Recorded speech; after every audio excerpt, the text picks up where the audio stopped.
Good afternoon, everybody. Sorry for the delay. There were a couple of matters Carla Williams and Coach Elliott had to address first. My name is Jim Daves. I'm the Assistant Athletic Director for Athletic Communications. So I'll be moderating today. I'll have the wireless microphone. Raise your hand. We'll get around to as many people as possible for questions. Is everybody in the back good to go? Okay. And we will start with some opening remarks from Carla Williams and then Coach Elliott. Okay, thank you. Well, good afternoon, everyone. Thank you for joining us. Obviously, a very difficult time for our families, our players, our program, our university, our community.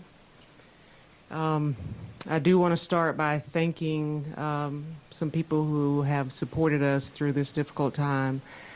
First and foremost, our board, Rector Whit Clement and Vice Rector Robert Hardy, and the Board of Visitors have been extremely supportive of us. Also want to thank President Jim Ryan and J.J. Davis for their support of our program during this time. Their support of our student athletes during this time has been tremendous. Want to thank the community as well, Charlottesville community, university community. We've gotten a ton of support from our colleagues across the country. I even saw a shirt that a hashtag Hokies for Who's. So we've gotten tremendous support from our friends in Blacksburg, in the ACC, and across the country. We've gotten a lot of support from our fans as well. You know, we compete hard, and you know, this industry is very, very competitive. But our fans have been remarkable and shown tremendous support to Coach Elliott, to me, to our department, to our university, but especially to our student athletes, and that has been a source of comfort for them to see how much support there is out there. So thank you for being here today. You know, I would echo a lot of the comments that Ms. Carla just made. Extremely traumatic and hard time for our team, our program, our institution, our community. And just grateful to all of those who have reached out in support at all levels. My heart's hurting right now for, again, our university, our community, the team, the players, their families, the young men whose families have been impacted the most. That's where my thoughts are at this time, trying to provide all the resources and support that I possibly can. You know, I have to acknowledge the strength of our players and our staff at this time in coming together to be able to work to process what is taking place. Just like many of you all and many of those that are very close to the situation, still in shock, trying to rationalize, but also find encouragement in community with those that have come out in support, and then also those internally who have banded together to try and figure out, you know, how we move forward after going through a situation like this. So again, just heartfelt sympathies go out to, you know, the players, their families, their communities. You know, I think beyond just our communities, but communities in other states have been impacted by the loss of three beautiful young human beings that had a unbelievable future ahead of them. But the message to the team is we're going to celebrate those lives going forward and the impact that they've made thus far and the legacy that they're going to be a part of helping us establish going forward. As a reminder, as I said initially, there is an ongoing criminal investigation, so some matters we will not be able to answer or address. I'm going to kind of work my way back and apologize for stepping in front of the cameras at some point. If you can identify yourself and your news organization with your first question, and also who your question is directed to, we'd appreciate it. I'll start with Preston. Yeah, Tony, you could just kind of describe the past 24 plus hours just with the team and kind of how y'all have approached this past day.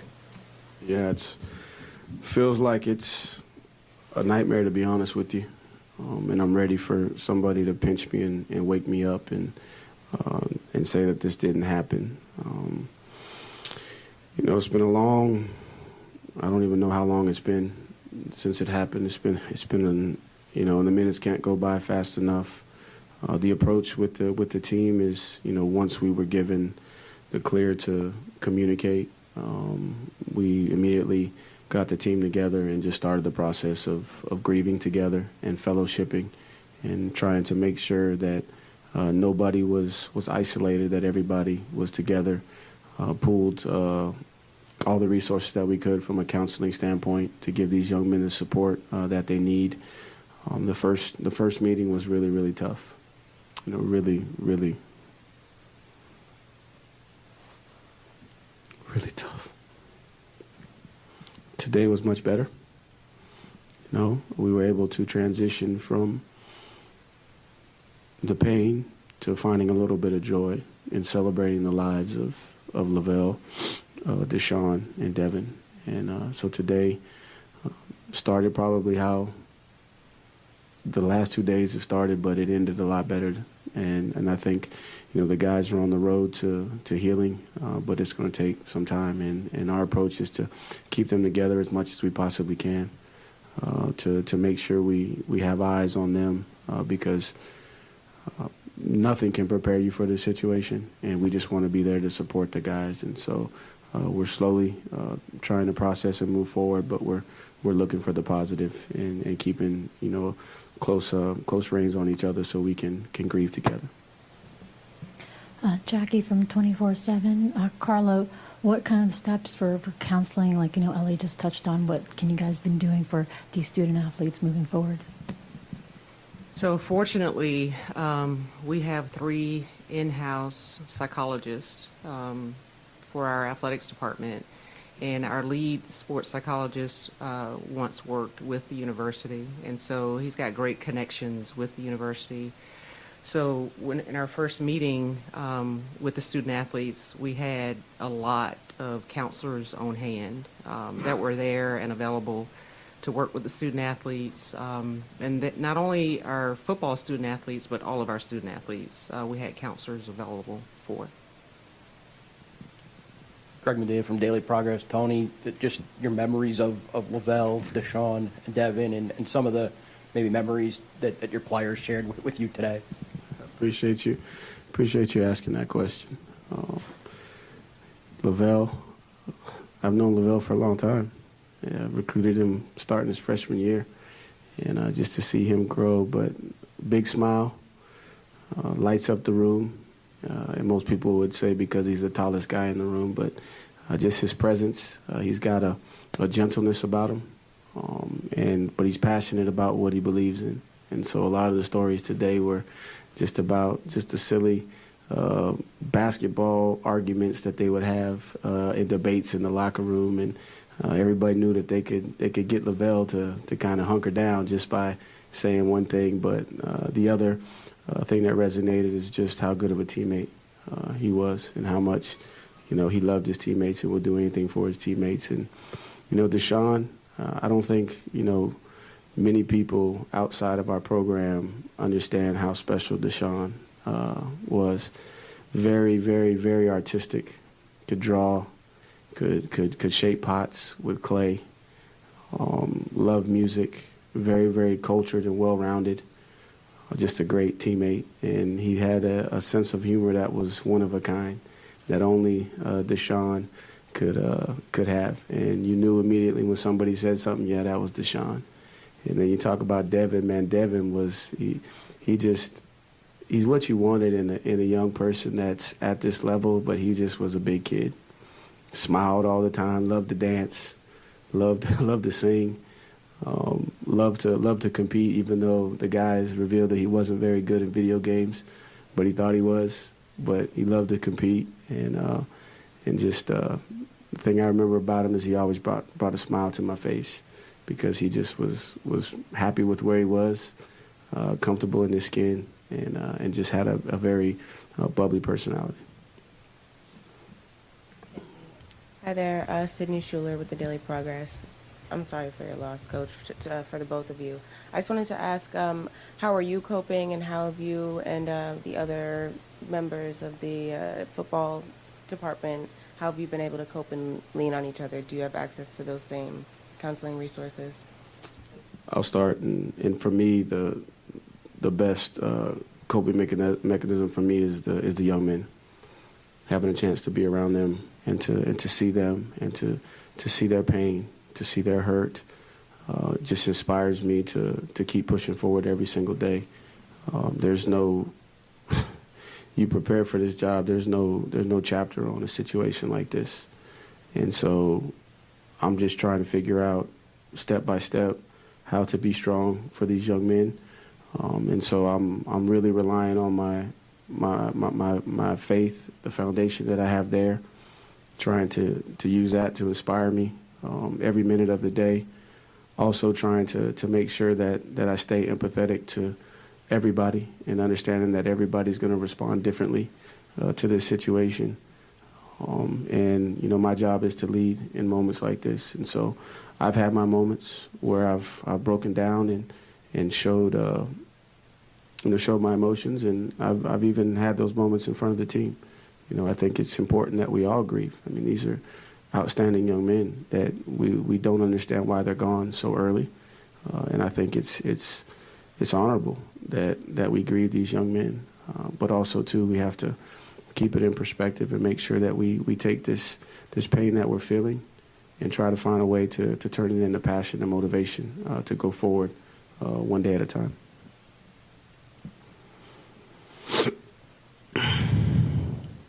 Hank Kurz with AP. Tony, I know you've dealt with this before at Clemson, kind of a similar situation. What kind of signs do you look for to kind of gauge where the players are in their grief, to kind of, be aware of that? And what do you guys do going forward in terms of schedule and on all that stuff?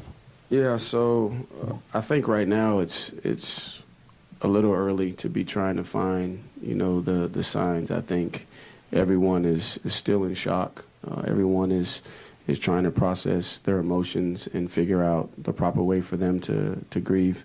What I'm looking for at this time is just to make sure that nobody is completely isolating themselves, so that we can keep them within the fold and be able to provide them the direct resources that we need. And this situation here is different than what I experienced. And both those young men had just finished playing, and they were close to the team, but not still on the team.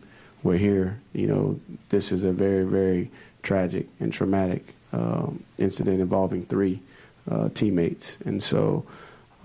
The signs I'll look for the signs as we move forward, but right now it's just to put my arms around these guys, to love them, and realize that we need each other, and figure out the best way to grieve and take it one day at a time. And going forward in terms of the schedule, that'll be determined as we continue to gather information. But the biggest thing for me is to just try to be present in the moment, the best I can. Manage my emotions the best I can so that I can, see clearly, to be able to recognize any sign. Right now I'm looking for anything that's out of the norm. And then also when I see things that I expect to see, making sure that I don't just say that, well, that's expected, that we dig deeper, that we, try to counsel these young men as they process this whole situation. Coach, would you mind, for reference sake, naming the players you referenced as former players that passed away? So that would be C.J. Fuller and Tyshawn Dye were two young running backs that I coached, coached their entire career, saw them graduate, and their lives were cut, short, way too short. But Tony, Mike Barber, Richmond Times-Dispatch.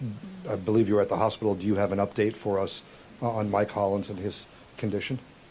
I don't have enough information at this time. I was there just in support of the family, and out of respect of the family, I just I don't have enough information to speak intelligently on where that is. I was just there for support. And Carla, could you tell us what will go into the decision about whether or not there's a game on Saturday? We'll make it together. I mean, it'll be discussion with coach and the team. Obviously, they're going through a lot, and we want to make sure that they're involved as well. And so we'll use our best judgment, but it'll be soon. We'll make a decision soon.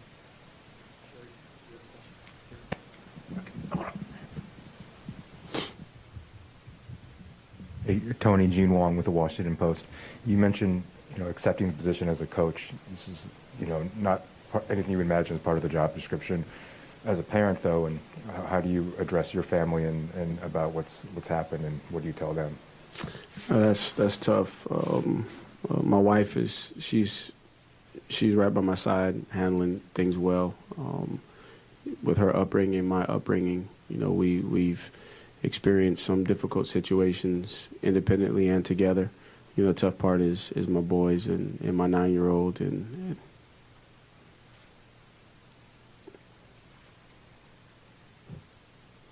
he considers these guys his friend. And that's what's tough. And then every time I see him hurt, I think about the 125 guys that I got. And that's how their moms see them. And so, we're taking it one day at a time, trying to teach a 9-year-old about the reality of life on a level that he can understand it. And we're just, putting our arms around him, loving him, supporting him, and trying to teach him as much as he can comprehend. And my 7-year-old is not quite at the age yet where he fully can process what's going on. But he's probably doing the best of all of us. Ryan Nobles, NBC News. Again, sorry for both of your losses. I'm not sure who can answer this question specifically, whether or not it's you, Coach, or you, Ms. Williams, but can you speak to whether or not the hazing incident that the police department talked about yesterday had anything to do with the football program? I can speak to that. I'm not aware of anything related to that, and I don't have any details beyond that, but I'm not aware of anything related to that.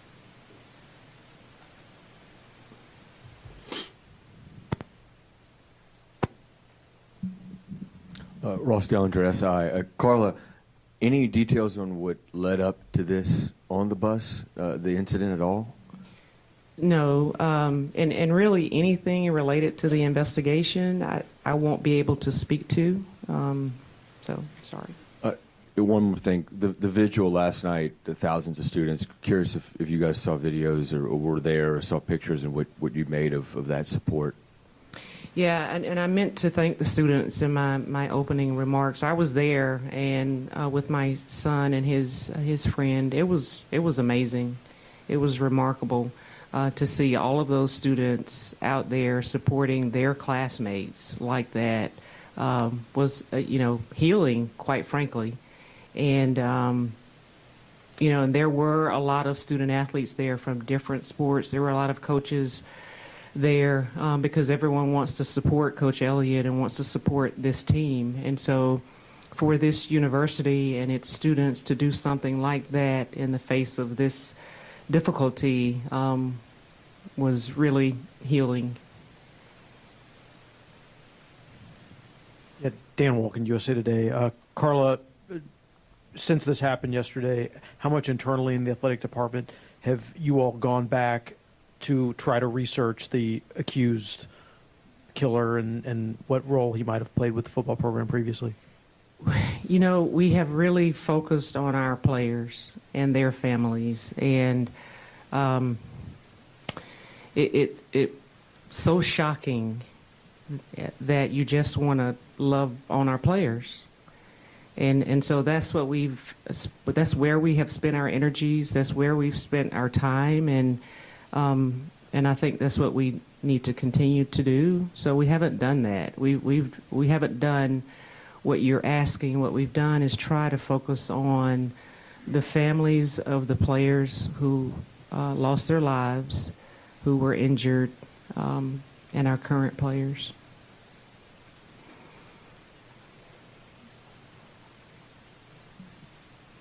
Caroline Darney, USA Today, for the win.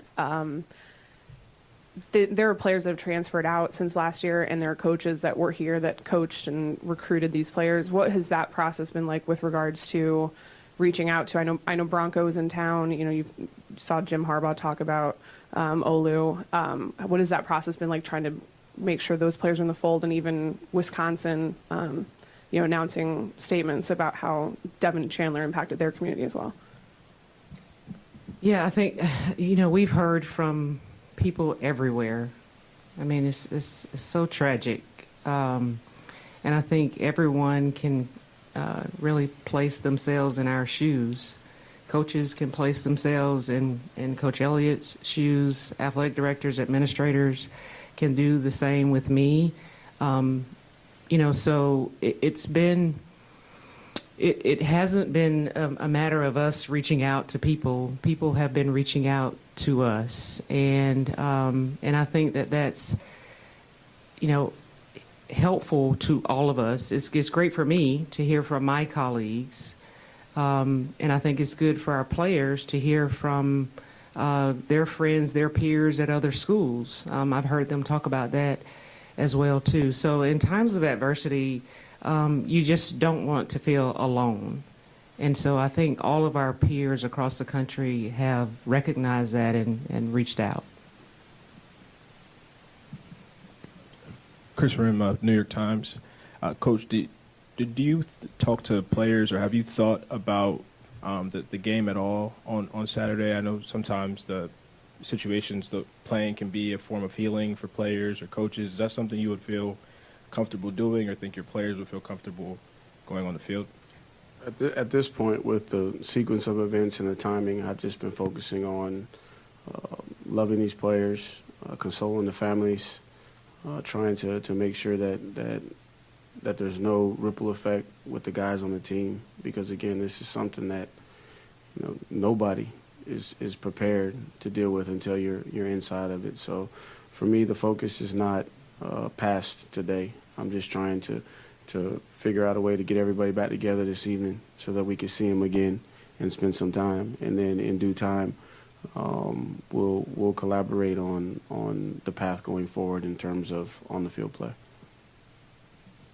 Heather Graff with ABC 7 News. Coach, I know you said you didn't want to talk about Mike Collins' condition, and we understand that, but was hoping you could tell us a little bit about him as well, and some of your memories with him and his impact on and off the field. Yeah, so Mike, and I've said this publicly before, and his family is aware of this. I'm hard on Mike because Mike has a ton of potential, and what I've seen, out of him is a very workman mentality in engaging the discipline and the structure, which has resulted in improvements in his play down the stretch. But he's always got a smile on his face.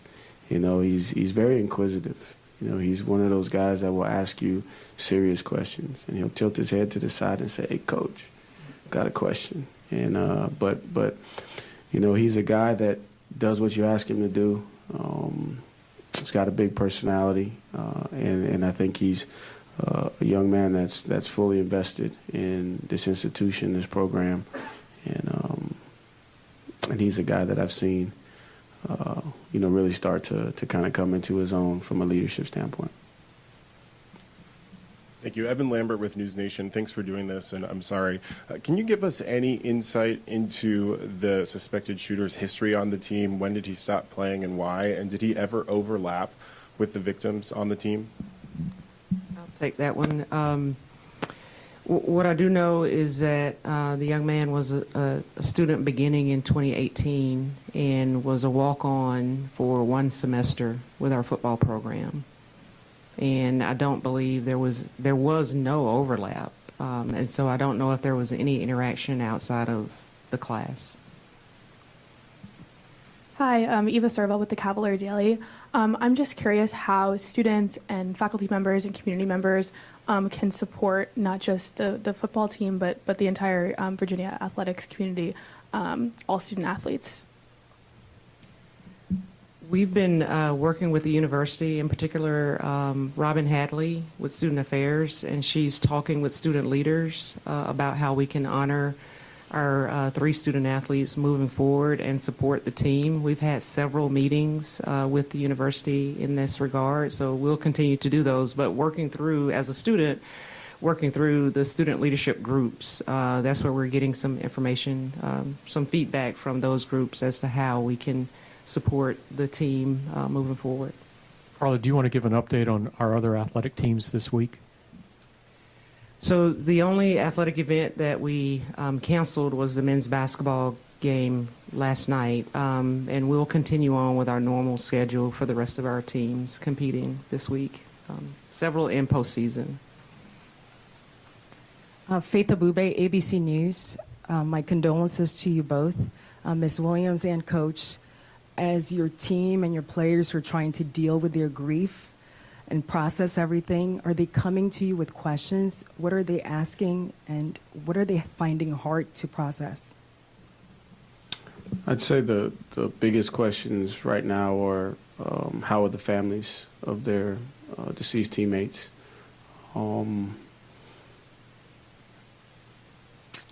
They're really just trying to process everything that happened, and all the questions that I've gotten for the most part is, okay, Coach, how do we move forward? You know, what's the next step in this process? I think you have a football team that is grieving, that is hurt, but that is also very, self-aware that this situation is bigger than football, and it transcends football. They understand that football has an opportunity, right, to show its beauty. They understand that this institution and this community has an opportunity to show its beauty, through this tragedy. But their biggest questions are, how are the families, and when will we have an opportunity to possibly interact with the families? We're going to take 2 more questions. Mike, I'll come back up front. Coach and Carla, Olivia Jakewith with WRIC 8 News. I'm sorry, I'm not going to stand up here, but I just wanted to start by saying really my sincerest condolences to you both and to this entire community. Our heart all breaks for you. You talked about each of the players as individuals, both as players and people. Can you kind of describe the dynamic on your team amongst those players and the rest of their teammates prior to this incident? So, from a dynamic standpoint, Devin was the life. He was the life of the party. He always kept everybody entertained. He was the one that was, in the weight room when everybody else is, and he was serious, but he had his own way of being serious, and he would keep everybody energized, and he found a way to make it fun, even though sometimes, the work that they have to do on a daily basis can be very monotonous in order to improve their skill level, but he brought just a ton of personality. Lavelle was, and he was, one of the big men on campus, so to speak, because everybody knew who he was.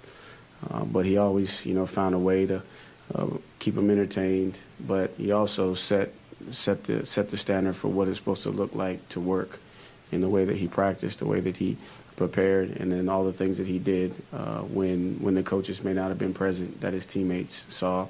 And Deshaun was the quiet guy that everybody wanted to know more about, because he was very, very, like I said, very, very interesting young man in terms of the depth. And when you look at him, you might not think that he listens to classical music and draws and shapes pots, but his teammates knew that, and they wanted to know more about him. So he was, probably the most interesting man on the team, if you had to kind of compare him to somebody. And I've told him that, and I've told his teammates that, because I value the skills and talents that he possesses beyond the game. So that's kind of how all 3 of them fit into the dynamic of our team.